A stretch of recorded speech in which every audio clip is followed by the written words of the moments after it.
बंगाल में चुनाव का तीसरा दौर खत्म होने वाला है, लेकिन हिंसा के मामले में तीसरा दौर अब तक सबसे आगे रहा है। जगह जगह बीजेपी और टीएमसी के कार्यकर्ता आपस में भिड़ गए। आज आरामबाग सीट, यहां टीएमसी उम्मीदवार सुजाता मंडल हैं, उन पर सीधे हमला हो गया। कई और जगहों पर बमबाजी तक हुई है और इस सारी हिंसा के बीच धांधली की शिकायत भी बंगाल चुनाव से आज सामने आई है। उलुबेरिया में टीएमसी के ही एक नेता के घर से कई ईवीएम और वीवीपैट बरामद हुई। चुनाव में हिंसा के बीच अब चौथे चरण के लिए प्रचार करने पीएम मोदी बंगाल पहुंचे। आज कूच बिहार की रैली में पीएम मोदी ने ममता के 2 दिन पुराने बयान के जरिए उन पर निशाना साधा। प्रधानमंत्री ने कहा है कि अगर उनकी पार्टी ने, मतलब बीजेपी ने, अगर हिंदुओं को एकजुट होने की अपील की होती तो अब तक तो 8-10 नोटिस मिल चुके होते, देश भर के एडिटोरियल इसका जिक्र कर चुके होते।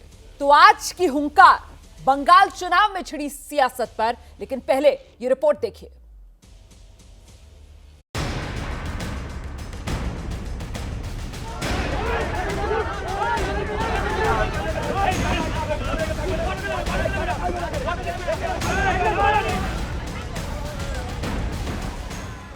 आदरणीय दीदी, जय बीजेपी। ओ दीदी, খেলা হবে। अरे दीदी, बीजेपी हारবে, मोदी हारবে। दीदी का जाना तय हो चुका है। 1 इंची जमी बीजेपी के ছাড়বো না, 1 इंची जमी बीजेपी के ছাড়বো না। बंगाल के तीसरे दौर में बमबाजी और बवाल का जोर रहा। 31 सीटों के चुनाव में जगह जगह से हिंसा की खबरें आती रही।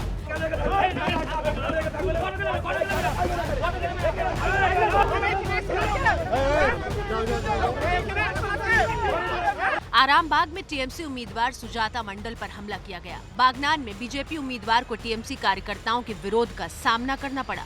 गोसाबा में बीजेपी उम्मीदवार पर हमला किया गया। वहीं दक्षिण 24 परगना के पूर्व सीट पर भी हिंसा हुई। बीजेपी का आरोप है कि टीएमसी के कार्यकर्ताओं ने कई बार बमबाजी की। सिर्फ हंगामा ही नहीं हुआ, बल्कि धांधली की शिकायतें भी आईं। उलुबेरिया में टीएमसी नेता गौतम घोष के घर से कई ईवीएम मिली। हंगामे के बाद चुनाव आयोग ने 4 अधिकारियों को सस्पेंड कर दिया। ইভিএমের বিশ্বাস নাই, ইভিএম গন্ডগোল, আবার ইভিএম নিয়ে বাড়িতে রেখে দিচ্ছে। এই যে টিএমসি ধরে নিচ্ছে হেরে গেছে, তখন এইসব এদিক ওদিক গন্ডগোল করে বদমাইশি করে জেতার চেষ্টা করছে। एक तरफ बंगाल के 3 जिलों में वोटिंग हो रही थी, वहीं नॉर्थ बंगाल में पीएम मोदी और मुख्यमंत्री ममता बनर्जी आमने सामने थे। पीएम मोदी ने जहां कूच बिहार में रैली को संबोधित किया, वहीं अलीपुरद्वार में ममता बनर्जी ने बीजेपी पर निशाना साधा। कूच बिहार की रैली में पीएम मोदी ने वोट की अपील को लेकर ममता के बयान पर निशाना साधा। आदरणीय दीदी, ओ दीदी, आप वैसे तो चुनाव आयोग को गालियां देती रहती हैं, सुबह शाम एक ही बात करती रहती है, लेकिन जो बात आप बोल रही है, अगर हमने कहा होता कि सारे हिंदू एकजुट हो जाओ, बीजेपी को वोट दो, तो दीदी ये इलेक्शन कमीशन हमें 8-10 नोटिस भेज देता।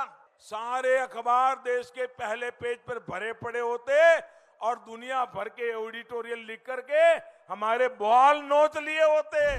वहीं ममता बनर्जी ने चुनाव आयोग को निशाने पर लिया। তোমাদের যদি এতই ভালো হয় ইলেকশন কমিশনের সেন্ট্রাল ফোর্সেস, তাহলে বলো তোমাদের আন্ডারে কেন 7-8টা মার্ডার হয়ে গেল? 3টে ফেজ ইলেকশন চলাকালীন 7-8টা মার্ডার হয়েছে। আমার তৃণমূল কংগ্রেসের 4 জন মার্ডার হয়েছে। বিজেপির গুন্ডারা বাইরে থেকে এসে গুন্ডামি করছে, টর্চার করছে। उधर सुजाता मंडल पर हमले के मामले में टीएमसी ने चुनाव आयोग से शिकायत भी की है।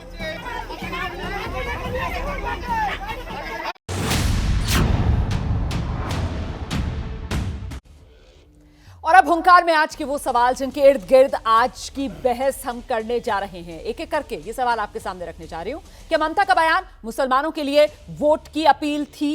दूसरा सवाल जिसे लेकर चर्चा करेंगे, क्या ऐसे बयानों पर सिर्फ बीजेपी को ही निशाना बनाया जाता है?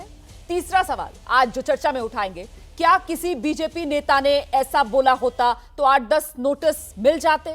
चौथा सवाल जिस पर चर्चा करेंगे आज, बंगाल में सुरक्षा बलों की भारी तैनाती के बाद भी हिंसा आखिर क्यों रुक नहीं रही? और सवाल यह भी पूछेंगे, टीएमसी नेता के घर ईवीएम मिलना क्या चुनाव प्रक्रिया पर सवाल नहीं है? इसी मुद्दे पर बात करने के लिए खास मेहमान जो इस वक्त हमारे साथ मौजूद हैं, अभिज्ञान प्रकाश, नेशनल अफेयर्स एक्सपर्ट मेरे साथ स्टूडियो में मौजूद हैं। साथ ही आप देख सकते हैं हमारे साथ बीजेपी के सांसद अर्जुन सिंह आज की चर्चा में शिरकत कर रहे हैं। टीएमसी प्रवक्ता मनोजीत मंडल हमारे साथ मौजूद हैं। वारिस पठान प्रवक्ता एआईएमआईएम असदुद्दीन ओवैसी की पार्टी से हमारे साथ जुड़ रहे हैं। बहुत बहुत स्वागत आप सभी का। आइए मनोजीत मंडल जी, और बताइए, क्या ममता का बयान मुसलमानों के लिए वोट की अपील थी? धर्म के आधार पर मुसलमानों से वोट मांग रही है ममता बनर्जी? एक बार चला के दिखा दीजिए ना बयान प्लीज। कहा ममता दी मुसलमानों को अपील कर रही है, चला के दिखा दीजिए कृपा करके। अच्छा अर्जुन जी, बयान चला के दिखा दीजिए। अर्जुन जी, प्राइम मिनिस्टर जिक्र कर रहे थे, अर्जुन जी, एक बार भी नहीं कहते कि हाँ। मुसलमान हम एक हो जाके और हमको वोट दो, एक बार भी नहीं कही। हम आपको वर्बेटिम ट्रांसलेशन बनाए, माइनॉरिटी, एससी, एसटी, ओबीसी और जनरल पीपल एक साथ होके वोट करो, अपने अपने आपस में भेदभाव मत ले, यही ममता दी कह रही है। वही हमारा फिलोसॉफी है, वही असली हिंदुत्व है जो सबके साथ लेके चलते हैं, सबके साथ रहते हैं। यही बंगाल का कल्चर है, संस्कृति है, सदियों से हम मानते हैं। चाहे रामकृष्ण हो, विवेकानंद हो, गुरुदेव रविन्द्रनाथ टैगोर हो, सब यही कहते थे। तो अर्जुन जी से जवाब लेती हूँ ना मैं। अर्जुन जी, फिर हिंदू को एकजुट करने के लिए क्या मुसलमान एकजुट करने की बात ममता दीदी कर रही है? ये कह रहे हैं आप क्या हिंदुओं को एकजुट करने के लिए इस तरीके का भ्रम क्या बीजेपी फैला रही है? अर्जुन सिंह जी आइए। ममता बनर्जी जी की तरह उनके पार्टी के जो प्रवक्ता हैं वो भी झूठ बोल रहे हैं। ममता बनर्जी के दल के लोग 30% मुसलमान एक हो जाओ तो 4 पाकिस्तान बना देंगे। ममता बनर्जी ने खुद कहा 4 कैपिटल होना चाहिए भारतवर्ष में। तो ममता बनर्जी कभी ला इलाहा इल्लल्लाह करके धर्म परिवर्तन की बात करती हैं, कभी मंदिर में जाती हैं। आज मुसलमानों को खुलेआम कह रही हैं कि मुसलमान एक तरफ वोट दो, नहीं आप ISF को मत वोट दो, माने अब्बास सिद्दीकी जी के पार्टी को वोट मत दो। इस तरह का बयान जो कर रही हैं, इससे निश्चित तौर पर एक लकीर खींच रहा है पश्चिम बंगाल के अंदर, जो ममता बनर्जी उसका देन है। आज देखिए हर जगह मार दंगा हो रहा है, तो इतना फोर्स के बावजूद भी मार दंगा एक ही कारण हो गया कि सब लोग अब उस युद्ध में डाल दिया है ममता बनर्जी ने। एकदम एक डिवाइड का जगह बना दिया, एक बंट गया, एक पूरा सिस्टम मनोजीत मंडल, ठीक है अर्जुन जी जो बात आप कह रहे हैं, मनोजीत मंडल को आना चाहिए एक बार फिर से। मनोजीत मंडल, इस तरीके से डिवाइड कर दिया है ममता बनर्जी ने कि अब ममता बनर्जी के पास भी कोई और रास्ता नहीं बचा है, मुस्लिम वोट पर ही खेला होवे, यही उम्मीद ममता बनर्जी की भी। देखिए वो जैसा भी हो, जब भी हो, अर्जुन जी सांसद है, लेकिन बात करते हैं बिल्कुल अनपार्लियामेंट्री तरह। He is a very honourable unparliamentary parliamentarian है, ये सबको पता है। देखिए अभी बोल दिया झूठ, मैंने चैलेंज कर दिया आपके टीवी पर, एक बार दिखा दीजिए ममता दी कहां पर मुसलमानों की अपील कर रही है। एक बार भी नहीं मिला। यही तो हम कह रहे थे, आप बांग्ला को पहले समझो। अरे मोदी साहब तो बांग्ला को नहीं समझते। पद्दा कहता है कमल, पद्दा बांग्ला में क्या क्या बोल देते हैं लोग, तो अभी खिल्ली मचा रहा है फेसबुक में। पद्दे ठीक से, पद्दे छाप मारो, पद्दे छाप मारो। पद्दो होता है बांग्ला में कमल, है वो उनको ठीक से नहीं आ रहा है, क्या बोल दिया देखो। अगर वो ये झूठ बोले, चाहे अपने बारे में झूठ बोले और ममता दी के बारे में, आप मेरे को ये बता दो प्राइम मिनिस्टर साहब, आपको नहीं कह रहा अर्जुन जी, ममता दी आपको कैसे पता चला कि ममता दी एक दूसरे आसन से लड़ रही है? आपने कहा मेरे कानों में फुसूर कोई कह रहा थे। इस तरह से एक्टिंग करते हो, सबको सीखना चाहिए। मैं भी सीखने की कोशिश कर रहा हूं। आप एकदम खुले आम ममता दी के बारे में झूठ बोलते हो, लेकिन फिर भी साहब आपको हम झूठे नहीं कहेंगे। नहीं तो प्राइम मिनिस्टर हो, कैसे कहेंगे? हम सब झूठे हैं ना। ठीक है मनोजीत जी जवाब लेने दीजिए। मनोजीत जी जवाब लेने दीजिए। मनोजीत जी जवाब लेने दीजिए। अर्जुन जी, मनोजीत मंडल कह रहे हैं कि एक्टिंग करते हैं। मनोजीत मंडल कह रहे हैं अर्जुन सिंह साहब कि प्रधानमंत्री चुनावी रैलियों में आकर एक्टिंग कर रहे हैं, तो ये मुसलमानों से वोट अपील भी डायलॉगबाजी है क्या? अच्छा, एक्टिंग तो ममता बनर्जी ने नंदीग्राम में किया, कह दिया कि मुझे 4-5 लोगों ने मारा। उसके बाद सुबह उनका 124 किलोमीटर दूर आई इलाज कराने के लिए, डॉक्टर ने उनको प्लास्टर किया, सुबह वो प्लास्टर कट गया। ममता बनर्जी का बयान है नहीं लगता है कि एक्सीडेंट हुआ। उसके बाद ममता बनर्जी वही पाँव पर पैर पर दूसरे पाँव रखकर उसको हिला रही हैं और ममता बनर्जी बोल रही हैं कि मैं एक व्हील चेयर में जा रहा हूँ, व्हील चेयर में पूरा बंगाल को वोट मांग रही हूँ। तो देखिए ममता बनर्जी एक पाँव से बोल्ड आउट कर रही हैं। तो ममता बनर्जी का नाटक और बयान बंगाल की जनता समझ चुकी है और उसी का नतीजा है कि ममता बनर्जी अपना विधानसभा क्षेत्र में 7 दिन रहना पड़ा है और उसके बाद भी चुनाव हार गई। 7 डेज ममता बनर्जी, आज तक मैं उनके साथ बहुत दिन राजनीति किया हूं। आप तो बड़ा दावा कर रहे हैं, कभी भी अपने क्षेत्र आप में बड़ा दावा कर रहे हैं। अभी 2 मई का इंतजार भी नहीं आप कर रहे हैं और आप यहाँ पर कह रहे हैं कि ममता बनर्जी चुनाव हार गई। वैसे मुझे लगता है हमें जरा 2 मई का इंतजार करना चाहिए। चुनाव हार गए हैं, ठीक है ना, वो दबा कर सकता है। कोई एक्स्ट्राऑर्डिनरी पावर है ना, कोई ओवर एक्टिंग नहीं है। चुनाव छोड़ो, pro prime minister Mamata Banerjee को भी पता है, हो गई है, प्राइम मिनिस्टर कहते हैं कि हम जीत गए हैं, हम जीत गए हैं। बात बोल रहा है, कैसे खुद को सर्टिफाई करते हैं ना। अच्छा एक मिनट, मुझे वारिस पठान के पास जाना है, उसके बाद दोबारा आप दोनों के पास आऊंगी। अपनी अपनी बारी पर बोलिए, एक दूसरे की बात मत काटिए ताकि दर्शक को समझ आ सके कि आप दोनों क्या कहना चाह रहे हैं। अपनी अपनी बारी पर बोलिए। वारिस पठान साहब आइए, चुनाव का मेला बंगाल में, धर्म का खेला। वारिस पठान, बंगाल के अंदर धर्म का खेला, क्या ये चुनावी ज्ञान, आम आटी मुसलमान, यही है क्या टीएमसी की फिलॉसफी? चाहे टीएमसी हो या बीजेपी, दोनों भी यही कर रहे हैं। पोलराइजेशन, कम्युनलिज्म, मेजोरिटरिज्म की राजनीति कर रहे हैं। और अभी तो वहां पर होड़ लगी हुई कि सबसे बड़ा हिंदू कौन। मोदी बोलते हैं मैं बड़ा हिंदू हूँ, राहुल गांधी बोलते हैं मैं जनेधारी हूँ, ममता दीदी बोलती है कि मेरा गोत्रा शांडिलिया है। हिंदू और जनेऊ को छोड़िए, हिंदू और जनेऊ को छोड़िए वारिस पठान साहब, यहाँ तो ममता बनर्जी शैतान आपको करार दे रही हैं। वो तो कह रहे हैं बीजेपी के पैसे से ये शैतान आ रहे हैं, अल्पसंख्यक संभल जाओ, इन शैतानों को वोट मत देना। वो तो बीजेपी की बीटी माफी को करार दिए जा रही है। सुनिए, जिस दिन से असद ओवैसी साहब ने डिसीजन लिया है कि एमआईएम पार्टी बंगाल में चुनाव लड़ेगी, उस दिन से ममता दीदी की बौखलाहट और घबराहट का नतीजा पूरा देश देख रहा है। ममता दीदी ने स्टार्ट किया बीजेपी की बी टीम में, सी टीम में, डी टीम में, ऐसा सब अनाप शनाप बातें उन्होंने बकी, मगर उन्होंने अंदर खुद के अंदर कभी झांका नहीं कि क्यों उनके वरिष्ठ नेता उनको छोड़ के चले गए बीजेपी में। क्या ओवैसी साहब को पूछ कर गए? अभी भाजपा वहां पर एमपी का जब चुनाव आया उसमें 18 एमपी जीत गए भाजपा के, हम तो नहीं लड़े थे, तो क्यों हमारे ऊपर इल्जाम लगाना? ये कहीं ना कहीं दर्शाता है कि ममता दीदी जो इतने वर्षों से मुसलमानों के वोटों को अपनी जागीर समझ के रख लिया था, उनको कहीं ना कहीं खसकता हुआ नजर आ रहा था। तो इस तरह के इल्जाम लगाना ये बौखलाहट और घबराहट की बिल्कुल निशानी है। मैं अपने वरिष्ठ सहयोगी अभिज्ञान प्रकाश के पास आना चाहती हूँ। अभिज्ञान जी, क्या लग रहा है जो बात यहाँ पर वारिस पठान भी कह रहे हैं कि साहब मुस्लिम वोटों को अब तक जो दल बपौती मानते आए, उन्हें जब लग रहा है कि जमीन खिसक रही है, तो इस तरीके के बयान जो देखने के लिए मिल रहे हैं नेताओं की तरफ से सर, और क्या ममता बनर्जी को ऐसा लग रहा है कि इन चुनाव में पूरी तरीके से मुस्लिम वोट के ही वो सहारे हैं? 2-3 पॉइंट बिल्कुल साफ, ये सब प्योर पोलराइजेशन पॉलिटिक्स है दोनों तरफ से, और इसकी शुरुआत नंदीग्राम में वोट पड़ने से ठीक 3 दिन पहले हुई। पहले चरण में राजनीतिक लड़ाई इस बात की हुई कि हिंदुओं का ठेकेदार कौन है, हिंदुओं की ठेकेदारी किसके पास है। ममता बनर्जी चंडी पाठ करने लगी, अपना गोत्र बताने लगी। तो फर्स्ट फेज में ये हुआ, ठीक है। उसके बाद नंदीग्राम की वोटिंग पड़ी। अब आए है दूसरी स्टेज 2 ये है कि चलो हिंदू तो हमारे पास, क्योंकि वही राजनीति बीजेपी भी करती है, दोनों अलग नहीं है, लेकिन साथ में ये भी तो इंपॉर्टेंट है कि मुसलमान न खिसक जाए, वो बहुत सिग्निफिकेंट है। तो इस बार ममता बनर्जी ने वो वाला ट्रैक लिया है कि भाई आप लोग भी हमारे साथ रहिए। तो एक तरह से जो ये ओवैसी के प्रवक्ता साहब कह रहे हैं, एक एलिमेंट है इनकी बात में सच्चाई का, क्योंकि उनको ये दोनों चीज बैलेंस करके चलनी है। ये चुनाव जो है वो जीत का गणित बन पाएगा। कम प्रतिशत का फर्क आ सकता है, ऐसी स्थिति बन सकती है।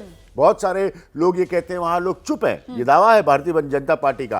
तो इसलिए ये बहुत इंपॉर्टेंट है, हिंदू वाला हिंदू वोट संभाल के रखे और मुसलमान वाला बाकी वोट के साथ साथ वो संभाल के रखे। तो फिर प्योर पोलराइजेशन पॉलिटिक्स है। सोनार बांग्ला डेवलपमेंट गया पीछे, जैसे जैसे ये चुनाव आगे बढ़ा। गया तेल लेने, यहाँ सीधे सीधे ध्रुवीकरण हमको करना है, तो फिर सांप्रदायिकता के लिए आप लोग काहे को सिर्फ बीजेपी को कटघरे में खड़ा करते हैं? मनोजीत मंडल जी, आप लोग तो सभी इस हमाम में एक जैसी अवस्था में है सर। नहीं, मैंने वही आपको बताने की कोशिश कर रहा हूं मेरा बहुत खराब हिंदी से। देखिए, हिंदुत्व का मतलब होता है टॉलरेंस, इंक्लूसिविटी। जो ये लोग बात करते हैं, रामकृष्ण परमहंस, वो खुद हिंदू थे, वेदांत पढ़े थे, वो इस्लाम धर्म में भी जानते थे, वो क्रिश्चियन बाइबल भी पढ़ाई करते थे, और दक्षिणेश्वर टेम्पल में ये सब आलोचना होती थे। विवेकानंद क्या कहते थे कि हर जाति हर धर्म के मजहब के लोग यहाँ आके रह सकते हैं, वही गुरुदेव का भी बात है। अगर ये 3 प्रीचर को ले लो जिसके जिक्र प्राइम मिनिस्टर साहब हमेशा करते हैं लेकिन फॉलो नहीं करते हैं, क्या प्राइम मिनिस्टर करते हैं? सीएए बनाते हैं। देखिए, श्रेय किसी 6 मजहब के लोगों को यहां आने के लिए कहते थे। विवेकानंद ने ऐसा नहीं कहा था। हम यही बात लोगों को समझाने की कोशिश करें कि हिंदुत्व, जो असली हिंदुत्व का जब मतलब, वही हिंदुत्व आज खतरे में है ये बीजेपी के लिए जो नकली है। आप मेरे को ये बताओ रुमाना जी, कौन सी सर आप हिंदुत्व सीए को लेकर हिंदू मुसलमान पर आ जाते हैं। आप सीए को लेकर हिंदू मुसलमान पर कैसे आ सकते हैं सर? ऐसे तो फिर श्रीलंका से आने वाले रेफ्यूजी, क्या वो हिंदू नहीं है? क्या वो हिंदू नहीं है? उनके लिए तो ऐसा कोई रूल नहीं बना है। आप क्यों सीए को लेकर हिंदू मुसलमान करने लगते हैं? ये प्रॉब्लम आपकी है या बीजेपी की है? ये पलट कर पूछा जाएगा ना। आप गुमराह क्यों करते हैं? आप गुमराह करते हैं, आप गुमराह करते हैं सर। आप जानबूझकर हिंदू मुसलमान करना चाहते हैं। आप डर दिखाते हैं माइनॉरिटीज को, बीजेपी का हवा दिखाते हैं आप। अरे वही तो बात, बहुत अच्छे बात आपने की है। श्रीलंका की जिक्र कर दी। श्रीलंका कंट्री वो यहाँ पर नहीं है। सीए में जो ना श्रीलंकन माइनॉरिटीज नहीं है। हम तो ये दावा कर रहे थे, इसीलिए तो मैं कह रही हूं कि आप हिंदू मुस्लिम कैसे कर सकते हैं? म्यांमार जो हमारा हुआ करते थे, ये हमारा हुआ करते थे पहले। श्रीलंकन माइनॉरिटीज नहीं है इस सीए में, आप देख लीजिए। तो फिर हिंदू मुसलमान के आरोप क्यों लगाते हैं सर? यही तो पूछ रही हूँ। सीए पर हिंदू मुसलमान का पूछना चाहता हूं मैं। मोनेजीत एक सेकंड, अभिज्ञान आपसे एक सवाल लेना चाह रहे हैं। पूरा क्या सजाते हुए क्या बात कर रहे हो मैडम? सीए का मतलब है रिलीजन। एक सवाल है, जरा सुनिए गौर से। एक सवाल है मेरा आपका, बहुत सीधा सवाल है। आपकी गवर्नमेंट रही है 10 साल पश्चिम बंगाल में, क्या आप इतने सुप्रीमली अंडर कॉन्फिडेंट हैं अपने काम के, अपने खुद के कामकाज से? क्या आप इतने घबराए हुए हैं कि आपको भी हर पोलराइजेशन का हथकंडा अपनाने की जरूरत है? आप सीधे सीधे इस बात पर यह चुनाव क्यों नहीं लड़ते कि 10 साल देखिए हमने पश्चिम बंगाल को क्या गवर्नेंस दी है, हमें एक बार और मौका दे दीजिए। ये छोड़ के बाकी सब कुछ क्यों हो रहा है? सीधा उत्तर। सीधा जवाब दीजिए। सीधा उत्तर। पहली बात, घबराहट आपको कहां पता चल रहा है मेरे को मालूम नहीं है। ठीक है, ये आपको कहां दिख रहा है मेरे को मालूम नहीं है। We are confident, quietly confident that we are going to win the election. ये आपको पहली बात तैयार करना चाहिए। और दूसरी बात, पोलराइजेशन हम कदापि नहीं कर रहे हैं। ये उन लोगों का नैरेटिव है, हमारे ऊपर बसाने की कोशिश करें। और डेवलपमेंट तो हुआ है। प्राइम मिनिस्टर खुद आके आज स्वीकार किया है। तो जब ममता दी को जब गाली दे रहे थे कि सब बंद हो जाएगा, सब स्कीम बंद हो जाएगा, इसका मतलब क्या है? और कह रहे थे हम नहीं बंद करेंगे, झूठ फैला जा रहा है। नहीं इसका मतलब क्या है? मनोजीत प्राइम मिनिस्टर का भाषण, मनोजीत सर, इसका मतलब मनोजीत सर, अरे सुनिए, तो आपकी बातों से तो ऐसा लगता है मुझे, आपकी बातों से तो मुझे ऐसा लगता है अर्जुन सिंह जी, जिस तरीके से मतलब अगर हिंदू और अगर बीजेपी, तभी सांप्रदायिकता का दायरा आएगा, वरना तो सांप्रदायिकता का कोई दायरा नहीं, वरना तो सब सेकुलर है, वरना कुछ भी कह दो सबको क्लीन चिट सेकुलर के नाम पर। सांप्रदायिकता तभी होगी जब हिंदू होगा और जब बीजेपी होगा। मजहब के बारे में नहीं कहते, ये हमारा उसूल पे क्या है। आइए अर्जुन सिंह जी जल्दी से, ये उनका काम है। मुझे लगता है सेकुलरिज्म का परिभाषा ममता बनर्जी के, सेकुलरिज्म का परिभाषा ममता बनर्जी के दल के लोग के लिए अपने आप उन्होंने नया तैयार किया है। अगर आप कोई हिंदू धर्म की बात करें, अगर पूजा पाठ की बात करें, जय श्री राम कहें, तो ममता बनर्जी को लगता है कि ये सेकुलरिज्म पर खतरा है। और ममता बनर्जी ला इलाहा इल्लल्लाह बोलती हैं मंच पर खड़ा होकर, खुदा हाफिज बोलती हैं, मुसलमान एक हो जाओ बोलती हैं, मुसलमान कहीं भी अपना वोट इधर मत दीजिए। इनके पार्टी के लोग बोलते हैं कि 30% तो हमारा फिक्स है, और वहां वो सेकुलरिज्म की परिभाषा उनके लिए चेंज हो जाता है। ममता बनर्जी का एक अद्भुत हाल है। ममता बनर्जी जो कहेंगी, ममता बनर्जी रविंद्रनाथ ठाकुर के आज बात कर रहे हैं, इनके हमारे प्रवक्ता जी रविंद्रनाथ ठाकुर का जमीन क्यों दखल कर रहे हैं, उनके यूनिवर्सिटी की जमीन क्यों दखल कर रहे हैं, रामकृष्ण परमहंस की बात कर रहे हैं, आज क्या विवेकानंद की बात कर रहे हैं। इनके जितने भी संस्थान हैं उनकी जमीनें जो है टीएमसी के लोग बेच दे रहे हैं। ठीक है। तो आप इनसे पूछिए कि खाली वोट लेने के लिए सेकुलरिज्म का दावा करके नहीं, मुझे आप जो बात कह रहे हैं, मुझे लगता है वारिस पठान को आना चाहिए, मुझे लगता है वारिस पठान को आना चाहिए। वारिस पठान जी, मतलब सांप्रदायिक बीजेपी, सांप्रदायिकता सिर्फ तभी अगर आप हिंदू वोटों को लेकर अपील कर दें। आप मुसलमानों को लेकर, अल्पसंख्यकों को लेकर, धर्म के आधार पर कुछ भी कह दें, वो सब सेकुलर की कैटेगरी में आएगा। जय श्री राम बोल दो तो सांप्रदायिकता हो गई। कलमा पढ़ लीजिए चुनावी मंच से, वो सांप्रदायिकता नहीं है। ऐसा क्यों सर? नहीं रोमाना जी, ऐसी बात नहीं है। नैरेटिव चेंज हो रहा है देश के अंदर। अभी हम लोग को कल तक बोला करते थे सिर्फ मुस्लिमों की पार्टी, नहीं मुस्लिमों की तो हम आवाज़ थे, हैं, रहेंगे, मगर सारे माइनॉरिटी की हम पार्टी बन चुके हैं। आप देखिए, हम यूपी के अंदर राजभर साहब के साथ हैं, हम गुजरात में चुनाव लड़े बीटीपी पार्टी के छोटू भाई वसावा साहब के साथ हम लड़े, अभी हम फिलहाल में तमिलनाडु में चुनाव लड़ रहे हैं, वहाँ पर हम AM के पार्टी के TT दिनाकरन साहब के साथ लड़ रहे हैं। और ऐसा ही नहीं, लड़ भी रहे, हमारे कैंडिडेट जीत भी रहे, हमारे हिंदू भाई बहनों को लोग वोट भी दे रहे हैं, जीत भी रहे। तो कहीं ना कहीं ऑडियो में कुछ दिक्कत आ रही है, आवाज में कुछ दिक्कत आ रही है सर, इसको ठीक कराते हैं मैं दोबारा आपके पास आऊंगी। बंगाल में चुनाव का मेला है या फिर धर्म का खेला है, इसी मुद्दे पर आज हम चर्चा कर रहे हैं। सभी खास मेहमान हमारे साथ बने हुए हैं। मुझे लगता है हमें जल्दी से मनोजीत मंडल के पास चलना चाहिए। मनोजीत मंडल जी, अगर इस तरीके से हिंदू वोटों को लेकर बीजेपी की तरफ से अपील कर दी जाती सर, फिर प्रधानमंत्री कह रहे हैं अब तक तो 8-10 नोटिस मिल चुके होते बीजेपी को, अब तक तो सर लोकतंत्र खतरे में आ चुका होता सर। सही कह रही हूं ना? नहीं, बार मैं तो क्या, बिल्कुल बिल्कुल सही नहीं। हमने एक बार भी नहीं कहा कि हम मुसलमानों को अपील कर रहे हैं। क्या सर, एक जय श्री राम का नारा अगर चुनावी रैली में लग जाता है सर, तो हिंदू राष्ट्र का खतरा मंडराने लगता है। आप ही लोग बताने लगते हो देश को कैसे हिंदू राष्ट्र बनाने वाले हैं ये लोग। तो खुद आप कलमा पढ़ देते हो, खुद सर खुदाफिज हो जाता है चुनावी मंचों से, तब सर इस्लामिक देश बनने का खतरा नहीं है?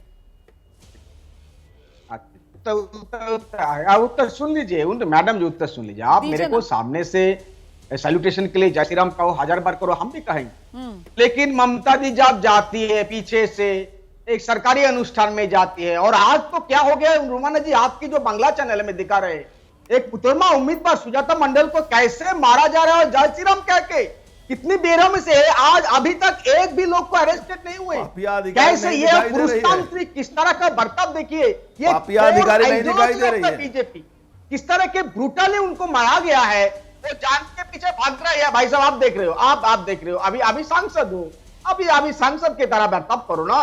अब सांसद हो, क्यों बीच में मेरे को टोके हो? कैसे मारा जा रहा है सुजाता जी को? अभी तक एक भी आदमी का पकड़ नहीं गया। क्या कर रहे हैं सीआरपीएफ, क्या कर रही है चुनाव कमीशन, कहां पर है ये लोग? कैसे वो जान के मारे भाग रहे थे, सिर्फ 2 ही उनके पास सिक्योरिटी गार्ड भी, वो भी भाग रहे थे। आप दिखा रही है, आपकी तस्वीर आपकी चैनल में हो, आपकी बांग्ला चैनल में हो, और जय श्री राम कह के हम इसी के खिलाफ है, इसी के खिलाफ हम मोर्चे खोलेंगे। आप जय श्री राम के अर्जुन सिंह को हम बोलेंगे जय श्री राम, क्या बात है, लेकिन जय श्री राम जब हम बोलेंगे तब अर्जुन सिंह को गाली नहीं देंगे, अर्जुन सिंह को हम टीज नहीं करेंगे, उनको हम मारेंगे नहीं। ये एक सैल्यूटेशन है, जैसे नमस्कार, जय मां काली, लाइक दैट। सवाल तो यही है कि आपको ऐसा क्यों लगता है, आपको जय श्री राम गाली क्यों लगती है? सवाल तो यही है। लेकिन अर्जुन सिंह साहब, जो बात यहाँ पर मनोजीत मंडल उठा रहे हैं सर, ये वाजिब सवाल है कि आखिरकार बंगाल की चुनावी राजनीति, बंगाल में वोट का सवाल, लेकिन इतना बवाल क्यों सर, इतना बवाल क्यों? सुजाता मंडल को लेकर जो वो कह रहे हैं, आज देखा देश ने किस तरीके से उम्मीदवार टीएमसी की और हमला हो जाता है उन पर। मैडम, ऐसा है कि मनोजीत भाई साहब को सिर्फ सुजाता मंडल दिखाई दी हैं, पापिया अधिकारी दिखाई नहीं दी हैं। पापिया अधिकारी के सिक्योरिटी में बंगाल पुलिस खड़ा है और उनको थप्पड़ से मारा गया, उनके इलेक्शन एजेंट को मारा जा रहा है, इनको ये दिखाई नहीं दे रहा है। समस्या इनकी यही है। देखिए, लॉ एंड ऑर्डर जब खराब होता है ना, बंगाल का लॉ एंड ऑर्डर पर बार बार प्रश्न उठा जाता है, और लॉ एंड ऑर्डर जब खराब होता है तो कुछ भी सही नहीं रह जाता है, न तो आपकी पुलिस सही रह जाएगी और न ही आपके कार्यकर्ता सही रहेंगे। अभी तक तो आप लोग बंगाल पुलिस को टीएमसी का कार्यकर्ता कहते थे, अब तो सारी जिम्मेदारी सुरक्षा व्यवस्था बनाए रखने की चुनाव आयोग के अंडर है ना सर, तो वहां पर तो केंद्रीय फोर्सेस तैनात है ना सर, बावजूद उसके अगर हिस्सा होती है तो सवाल पूछा जाएगा। नहीं मैडम, नहीं, सुरक्षा व्यवस्था की जिम्मेवारी सेंट्रल फोर्स को नहीं है, सुरक्षा व्यवस्था की जिम्मेवारी सेंट्रल फोर्स को नहीं है। सिर्फ 200 मीटर के घेरे में इलेक्शन कमीशन ने उनको ऑर्डर दिया है वोट कराने का। सुरक्षा व्यवस्था आज भी ममता बनर्जी की सरकार के अंडर में है, भले ही वो केयरटेकर सरकार। अब चुप रहिए, आपको समझ में नहीं आता है तो चुप रहिए। आप केयरटेकर गवर्नमेंट के पास ही लॉ एंड ऑर्डर के हाथ में है, और ममता बनर्जी की सरकार ने इस तरह से लॉ एंड ऑर्डर को क्लब्स कर दिया है। आज इनके घर में ईवीएम मिल रहा है, आप बात करते हैं लॉ एंड ऑर्डर की। लेकिन ये तो एक बड़ा सवाल है ना। मैं आ रही हूँ, मैं ईवीएम पर भी आ रही हूँ सर, मैं ईवीएम पर भी आ रही हूँ, लेकिन वारिस पठान साहब, बंगाल में सुरक्षा वालों की भारी तैनाती के बावजूद ये रक्त रंजित राजनीति क्यों? वारिस पठान, देखिए रुमाना जी, डेमोक्रेसी में फ्री एंड फेयर चुनाव होने चाहिए, मगर देखा ये जा रहा है पूरे बंगाल के चुनाव में कि ज़रा भी वहाँ पे फेयर इलेक्शन नहीं चल रहा है। मुझे चाहिए कि इलेक्शन कमिश्नर जो है उस बात का संज्ञान ले और रिपोर्ट पेश करे बंगाल के चुनाव के बारे में, देश की आंख खुलेगी। आज आपने देखा कि लोगों ने किस तरह से जय श्री राम के नारे लगाकर एक लेडी जो वहाँ पर जा रही थी टीएमसी के, उसके कार्यकर्ताओं को मारा, कहीं पर टीएमसी वाले गुंडे भाजपा के लोगों को मार रहे। तो इतना इन लोगों ने भयभीत माहौल पैदा कर दिया है कि पहले चरण में तो ये देखा जा रहा था कि लोगों को घर से निकलने के लिए और बाहर आकर वोट डालने में डर लग रहा था। कहीं पर भाजपा के राज में देखिए देश में क्या हो रहा है, भाजपा के नेताओं की गाड़ियों के अंदर ईवीएम के मशीन मिल रहे हैं, तो कहीं पर टीएमसी के विधायकों के घरों पे ईवीएम के मशीन मिल रहे हैं। तो ये सब चीज का इलेक्शन कमिश्नर इंक्वायरी करना चाहिए, हर जगह मिल रहा है। बंगाल के अंदर धर्म का खेला और हिंसा का मेला ज्यादा नजर आ रहा है। इंक्वायरी होनी चाहिए। रोमाना, आपने एक लाइन इस्तेमाल की और उसको फटाफट रिपीट करें आपके व्यूअर्स के लिए। दोस्त, बहुत अच्छी लाइन आपने इस्तेमाल की, चुनाव का मेला या धर्म का खेला। बिल्कुल ये सम अप कर देती है कि इस वक्त यही हो रहा है, चुनाव का खेला, मेला और धर्म का खेला। तो ये तो बहुत स्पष्ट है। अब जैसे ये वारिस पठान साहब कह रहे हैं फ्री एंड फेयर इलेक्शन नहीं हो रहे हैं, बहुत सीरियस बात आप उठा रहे हैं। 8 चरणों का चुनाव है और इसका मूल कारण है कि वहां पर चुनाव पीसफुली हो, जो कि थर्ड फेज से नहीं नजर आ रहा है। इंसिडेंट्स ऑफ वायलेंस सामने आ रही है, पॉलिटिशियंस के घर पे से ईवीएम बरामद हो रहा है। ये बहुत सीरियस इश्यूज हैं। या तो फिर सारा पॉलिटिकल क्लास खड़े होकर बोले कि ये फ्री एंड फेयर इलेक्शन नहीं हो रहे हैं, जैसे ये ओवैसी साहब के रिप्रेजेंटेटिव ने कहा है। ये बहुत सीरियस है, पोलराइज हो चुका है चुनाव, डेवलपमेंट की बात खत्म हो चुकी है, अनएम्प्लॉयमेंट की बात खत्म हो चुकी है, इन्फ्लेशन की बात खत्म हो चुकी है। कस के हिंदू मुसलमान हो रहा है चुनाव में, कस के हिंदू मुसलमान हो रहा है, और बिल्कुल निर्णायक तरीके से रोमाना मैं बहुत स्पष्ट कहना चाहूंगा हर फेज में आप लोगों के साथ हूं कि जैसे जैसे फेज आ रहे हैं, ये देखते हुए कि कहां पर चुनाव हो रहा है, किस सीट पे मुसलमान का प्रतिशत क्या है, हिंदुओं का, उसी तरह से बयान आते हैं, उसी तरह से सुर्खियों में तब्दीली बनाई जाने की कोशिश की जाती है, उसी तरह से एजेंडा सेट किया जाना होता है। तो इतना अजीब हो रहा है ये पश्चिम बंगाल का चुनाव कि ये सोनार बांग्ला बोला ही क्यों गया। अब मुझे इसी पर आश्चर्य हो रहा है। जब होना यही था। क्या जोड़ना चाह रहे हैं वारिस पठान? एक सीरियस पॉइंट है। मैं ये कहना चाह रहा हूं अभिज्ञान जी से भी कि ये क्यों हो रहा है। आप बताइए कि पोलराइजेशन, ये वायलेंस, कम्युनलिज्म की राजनीति, मेजोरिटरिज्म की राजनीति क्यों हो रही है, इसकी वजह है। पठान साहब, आपका पॉइंट वैलिड है। मैं जिस पॉइंट को रेज कर रहा हूं, अभी आपने थोड़ी देर पहले कहा फ्री एंड फेयर इलेक्शन, मैं जवाब दे रहा हूं, मैं जवाब दे रहा हूं, सीरियस पॉइंट है सर। मैं बताना चाह रहा हूं अभिज्ञान। हाँ, बिल्कुल बिल्कुल फ्री एंड फेयर इलेक्शन नहीं हो रहा है बिल्कुल। ये क्यों हो रहा है सब मैं बता रहा हूं, मैं बताना चाह रहा हूं जी। ये क्यों हो रहा है पता है आपको अभिज्ञान? क्योंकि लोग जब सवाल कर रहे हैं मोदी को, क्या बताइए 2 करोड़ लोगों को रोजगार कब मिलेगा, उनके पास जवाब नहीं है। आप बताइए पेट्रोल डीजल गैस का भाव वही कब बात जो नीचे पहले आएगा, निकल कर आई कि उनके असली पास मुद्दों कोई से जवाब ध्यान नहीं भटकाने है। के लिए 15 लाख रुपए असली कब मुद्दों अकाउंट से में ध्यान आएंगे, कोई भटकाने जवाब के लिए नहीं। हिंदू मुसलमान, तो असली मुद्दे असली से मुद्दों ध्यान भटकाने के लिए हिंदू इनको इस तरह की राजनीति मनोजीत करनी पड़ मंडल, रही है। आपके पास भी कुछ नहीं है, सीधी 10 साल बात का है। अपना कामकाज दिखाने के लिए, अपने रिपोर्ट कार्ड पर बात करने के लिए कुछ नहीं है। सबसे आसान है हिंदू मुस्लिम कर लो। क्या किया आपने मुसलमानों के लिए, चलिए बताइए टीएमसी ने। हमारा रिपोर्ट कार्ड वेस्ट बंगाल में क्या किया आप लोगों ने मुसलमानों के लिए? 10 साल से आपकी सरकार सत्ता में, अरे आप तो बताइए आके टीएमसी की अरे प्रधानता वारिस से मैं पठान पूछता साहब हूं। जवाब सुनिए आप प्लीज। क्या आके किया देख आपने लीजिए। वारिस उर्दू पठान के साहब बढ़ावे जवाब के लिए क्या सुनिए। किया? भाई साहब आप आके देख लीजिए ना क्या क्या बनाए हैं। जब रास्ते बनाते हैं मुसलमानों के लिए नहीं बनाते हैं, सबके लिए बनाते हैं। लेकिन हाँ, अरे आज आपके लिए भी यूनिवर्सिटी बनाए हैं, कॉलेज बनाए हैं, आप देख लीजिए। आप 5,000 रुपए कम आप पगार देख में लीजिए, काम आपके- कर रहा है। आपको आज पता नहीं भी है। आज जब भी हम उर्दू को 7% बढ़ावा देने वाले तो काम नहीं देते किया। हैं, सिर्फ हिंदू आज मुसलमानों के लिए नहीं भी देते हैं। मुर्शिदाबाद में चलिए, जब हम देखिए किसान मुसलमानों की किसान हालत क्या है। बंधु देते हैं, हिंदू मुसलमानों के लिए नहीं देते हैं। भाता और जब हम भावता की कन्याश्री सरकार देते है। हैं, देखिए हिंदू ममता बनर्जी मुसलमानों के लिए फुटबॉल नहीं खेल देते, रही है, सबके देखिए। लिए देते हैं। इसीलिए ऐसे आपको चर्चा नहीं हो सकती है। एक एक करके अपनी बात आपको रखिए, चंडीगढ़ एक एक करके पढ़ने अपनी की बात जरूरत रखिए। बीजेपी के सांसद अर्जुन सिंह हमारे साथ मौजूद हैं। अर्जुन जी, धार्मिक आबादी के लिहाज से बंगाल के अंदर 70% हिंदू, करीब 30% मुसलमान। अब ममता बनर्जी को 30% मुसलमानों को उनके लिए वोट दो, ये कहने से ज्यादा फायदा मिलेगा, या बीजेपी को 70% हिंदुओं को यह बताकर कि देखो ममता बनर्जी को तो 30% मुसलमानों का वोट चाहिए? देखिए ममता दीदी का प्लान क्या है। ममता दीदी सोच रही हैं कि 30% मुसलमानों को हम यदि वो हमें वोट दे रहे हैं तो बाद बाकी हम अगर 10, 15, 12% भी हिंदू वोट पा जाते हैं तो हम सरकार बना लेंगे।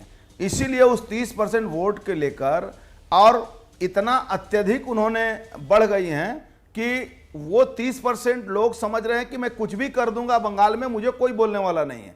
और इसीलिए पूरे बंगाल में चुनाव के माहौल के पहले अगर देखा जाए तो इतना जबरदस्त लोगों के ऊपर अत्याचार और जुल्म पुलिस और गुंडे कर रहे हैं कि जिससे ये पोलराइजेशन जो है वो बढ़ता चला गया। ठीक है, लास्ट कमेंट जल्दी से इस शो में, अभी क्या आपका? 10 सेकंड नुमाना बिल्कुल क्लियर नजर आ रहा है मुझे कि जैसे जैसे ये चुनाव बढ़ता जाएगा, जहां जहां पर जिस स्ट्रैटेजी के हिसाब से हिंदू मुसलमान की सीटें नजर आएंगी, पॉलिटिकल पार्टीज वैसे ही बयान देंगी पहले 48 घंटे में वोट पड़ने के, ताकि वो अपने अपने इलाकों को संगठित करें, कंसोलिडेट करें। बिल्कुल, तो सिर्फ मुस्लिम नहीं बल्कि हिंदू मुस्लिम धर्म के नाम पर बंगाल चुनाव में खेला होबे ही।